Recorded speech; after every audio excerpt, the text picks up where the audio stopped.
Hi everyone, welcome to Lisa's Stamp Studio. My name is Lisa Curcio. Today's project revolves around a technique called faux linen. Here's the card I'm going to be teaching you. I know it's going to be difficult to see from where you're at, but when we get over to the stamp table, you'll get a good close-up look to be able to appreciate the texture here behind the focal image. I'm also going to be going over some resist technique and show you how beautiful this designer paper is to play up this technique. Don't forget, after the video, you can head over to my blog where I'll have pictures and cutting dimensions as well as a supply list. If you're here from YouTube, you can get there easily by clicking on the link in the description bar below. Let's get over to the stamp table and let's get started. I'm hoping you can see the sparkle in this card from the Wink of Stella that I laid over the top of this technique. Oh my gosh, it's so pretty. But let me show you how easy it is to actually put this together. Let's start with the background, which I use the Irresistibly Floral Designer Series paper. It's a mouthful. Boy, it's gorgeous. It's actually white on white printed paper, but some of these lines are actually clear embossed, which will make a great resist technique on this card. That package of paper has some really beautiful patterns in it, really timeless. I've sponged some color on these different ones so that you can see what they look like, but isn't that stunning?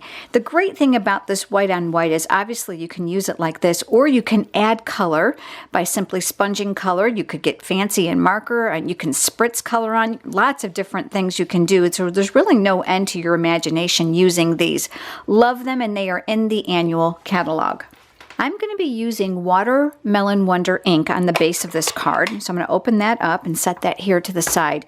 I'm also taking a wedge of the Stampin' Sponge, and I'm going to hold it here by the wedge to keep my fingers as clean as possible.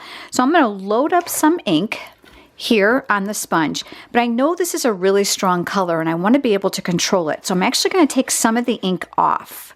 And I'm going to start in the center, and I'm going to start by swirling color on this paper. Now, as the ink starts to dissipate, I'll reload and rub off a little bit more. Again, I always want to be able to control the amount of color that I'm applying.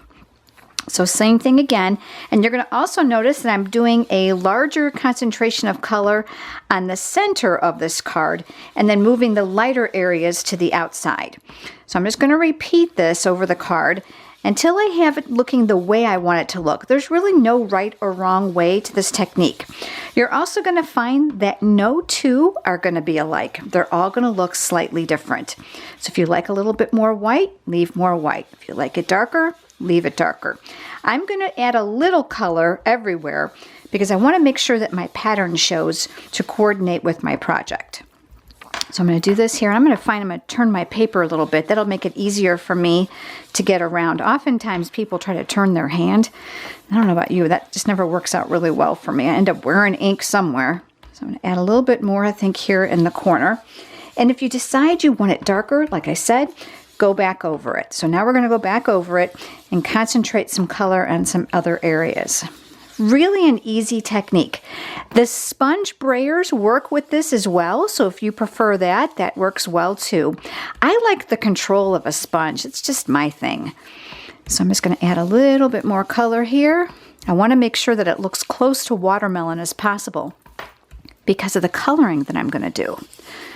All right, so I think I'm pretty close to getting it where I want it. Okay, so now we have this finished. Let's move on to the technique portion of the card. I'm using a piece of Whisper White cardstock. You're going to find all the cutting dimensions for this project over on my blog. If you're viewing from YouTube, the description bar below will have the actual link so you can get there very easily. So I'm going to lay this here, but this is not where we do our stamping. I know you're probably thinking, what? We're going to do our stamping here. This is plain old white tissue paper, the same type of tissue paper that you would wrap in a gift box when giving someone a gift. You can pick it up anywhere. It's inexpensive. You want to make sure that you cut it a little bigger than the actual cardstock you're going to mount it to. I'm going to be using basic black ink. You're going to want to make sure you use that or StazOn, and keep in mind that if you're using StazOn, I don't recommend photopolymer stamps. I am using this beautiful floral image, and this comes from the stamp set called Remarkable You. It's actually such a large image stamp set that it comes in 2 boxes. This is clear mount, and you can see I've used it a lot. Really, really love this. The images are bold, easy to color, and there's some really fun greetings in there. Open up my basic black ink pad. I'm going to set that to the side, and I'm going to ink up my stamp. You're going to see too, the stamp is really closely related to the ink pad. So I'm very careful to make sure that I have ink everywhere I want it before I'm finished. And then I'm going to place that here. I've got a little color going here on the grid paper, so I'm hoping this will show up. And I'm going to stamp my image the way I want it. And then firm, even pressure. Remember, with your bigger stamps, you're going to need to take your time and trace out that image. All right, so now we've got that. So we've got our flower. I'm just going to give that a couple seconds to dry. Now, while that's drying, I'm going to set that aside. I'm going to bring in a small piece of Whisper White cardstock. This is going to end up housing the greeting. And I'm using the words "just a note." You're probably wondering where I got those from. This stamp set is actually part of the Watercolor Wishes card kit. I love the stamp set. Look, you can tell by the way it looks. Photopolymer makes the greetings really easy to align, and there's something for everything. Great buy. If you haven't looked at that Watercolor Wishes kit, I would encourage you to do so. You're going to make some gorgeous cards, and you get to keep the stamp set and the ink. All right, so I'm going to go back here with my basic black. I'm going to ink that up, and I am going to stamp that right here in the center of my banner. I'm going to use my paper snips to give me a banner tip. The easiest way to do that is to make a slit in the center of the cardstock. That's going to guarantee you're almost going to have a perfect banner every time. Come up from the corner and snip to the top of your slit, and you're going to do that on both sides. So there we go. Now we've got our banner. I'm going to set that aside. Now we've got our image back, and it's good and dry, and I'm going to bring in some markers. This is the Watermelon Wonder marker. Double-sided. One side is actually the brush and one side is the pen. That's just the beauty of Stampin' Up! Products. Beautiful chiseled tip. You're going to love that. And the other side is for writing and journaling. Sometimes use it if you have really intricate small areas to color. But we are coloring right on top of the tissue paper. And you don't even have to be pretty about it, because by the time we're done with this technique, it's going to be very, very forgiving. So I'm going to actually add some color here. So I'm just going to stroke on some color. I'm going to actually leave a little area around the center of the flower open, because I'm going to add another color there. It's not really noticeable when I'm finished. I guess it just makes me happy, right? So we got to do what makes us happy. And you can see I'm just kind of coloring this in. Not even pretty. Tissue paper is going to bleed. Make sure that you have something underneath your work surface to catch that, because it will go right through here, especially with the pigmentation of the strong color. So I'm going to color those petals in. Got a couple more here to do. I don't know, coloring is like therapeutic if you ask me. I really like it, really like it. Even some white areas are fine, so don't worry about having to color the exact same way I am. You can leave it open. I'm going to use Daffodil Delight for a little bit of color here in the center. And I told you, it's not really very noticeable. I'll hold it up in just a minute. And then I'm using Pear Pizzazz for the stem. So I'm going to come right down here and just swoop on some color. Again, any areas that are missed, don't worry about them. So you can see how this is bled through to my grid paper. So that's really important. You're going to want to make sure that it's dry before this next step. I've let this sit and dry for a few minutes. This one I know is dry, but I want to show you what happens if you don't. You're going to get ink splatters all over, which is really not what we're looking for. So if you crumble it up and you open it up and you see that, that means your ink has not been dry. You can take your heat tool on the lowest setting and speed up the drying process if you're in a hurry. But if you're making multiples, which is what I usually do, you can just go one right after the other. By the time you come back, you're going to be all set. So now we're going to crumble this up.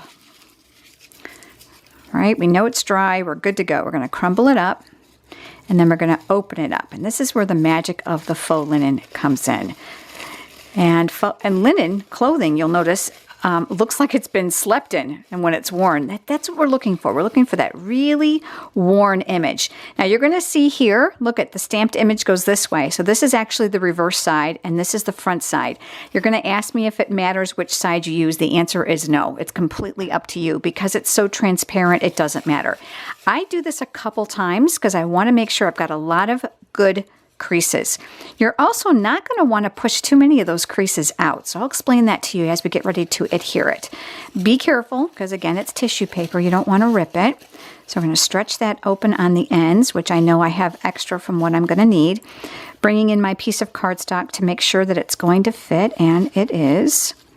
All right, so now we're going to add adhesive here. I'm going to use my silicone craft mat for this. I'm going to leave my cardstock here so I have an area to put the glue on. I took another wedge of sponge and I added a binder clip to it just to keep my fingers from getting too sticky. And we're going to use the multi-purpose liquid glue, and we're going to squirt a dollop over here in the corner. Really important when you're doing this. We're going to pick this up. You want to make sure you don't miss the corners. Ask me how I know that. Boy, the first couple I made, my corners were lifting, and it was because I wasn't generous enough with the glue. So I'm going to go ahead. I'm going to work right on the silicone mat. The beauty is when this glue dries, this silicone mat, the glue that's left over on here will rub right off. You don't even have to take it to the sink. So there we go. We've got that covered. And again, positioning this where I want it. Doesn't have to be perfect. And I'm going to tap that down. And I'm making sure I'm meeting my corners and my edges. And again, you want it to look wrinkled. You want it to look wrinkled. So I'm tapping and not stretching. Do you see here how I've got a little bit of a wrinkle where I don't want it? The glue doesn't dry super, super fast. So it gives you a little time to lift and reposition. I've done that before. So I'm going to press, make sure that I've got those wrinkles still in there, making sure that I've got good contact with the glue. Lift up your silicone craft mat and then peel off the backing. That's going to leave us with this. So I'm going to set this aside, move the glue out of the way, and then I'm just going to press to make sure that my corners are stuck down really well. You're going to want to give this a few minutes to dry because then we're going to cut away the excess tissue paper. This is the silicone mat. About a minute's gone by, so you can see how it's left some residual on here from the glue, but you gotta love this. You just rub it right off. Can use this over and over again. This product is even great with hot glue. It won't stick to here as well. All right, so now we've let this sit, and I'm bringing in my sticky scissors. I don't know about you, but in my craft room, I actually have a pair of scissors that I use only for sticky stuff, and that's what they're identified for. I don't like to get my good paper snips all yucky, or of course my ribbon scissors. So I'm going to follow this from the back, and I'm going to trim very slowly because, you know, tissue paper can rip, so you don't want to just go crazy and then mar the front of your image. And we're going to do this all the way around. You may notice when you're finished that you have a couple spots like this that need a little extra trimming. Just go back and trim it. So I run my finger along the edges to try to get them as straight as possible. Doesn't have to be perfect. That just lends to the credence of the technique. The next thing I like to do is I like to add Wink of Stella, but let me tell you a little bit about this if you do it. Please make sure it's dry. The Wink of Stella has an alcohol base, which is what allows it to dry so quickly. But that alcohol base will pick up some of the pigmentation of your color, making it lighter. So let me show you. Here's the one we colored, and here's my original card. Look how this got a little bit lighter. But didn't it go nicely with that background? So let's do that again. So let's open this up. Let's add it. And make sure that's good and tight. And then we're going to add our wink over the top. Do you see how it's starting to get a little bit more opaque? But that's okay. What you don't want to do is you don't want to pick up the color and go too crazy because you don't want it to end up somewhere where you don't want it. Some of that color will transfer to your tip. That's normal. So I'm just going to kind of go over this a little bit to get wink on there. And if you want more, let it dry completely before you add a second coat. So there we go. So now we've got that little bit of shimmer that's going on that flower. Isn't that pretty?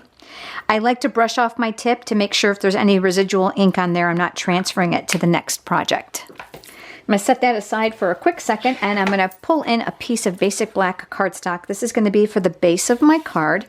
I've got my bone folder here to give me that nice crisp crease. And then that piece of designer paper that we sponged. Pretty, huh? That's going to get adhered to the back.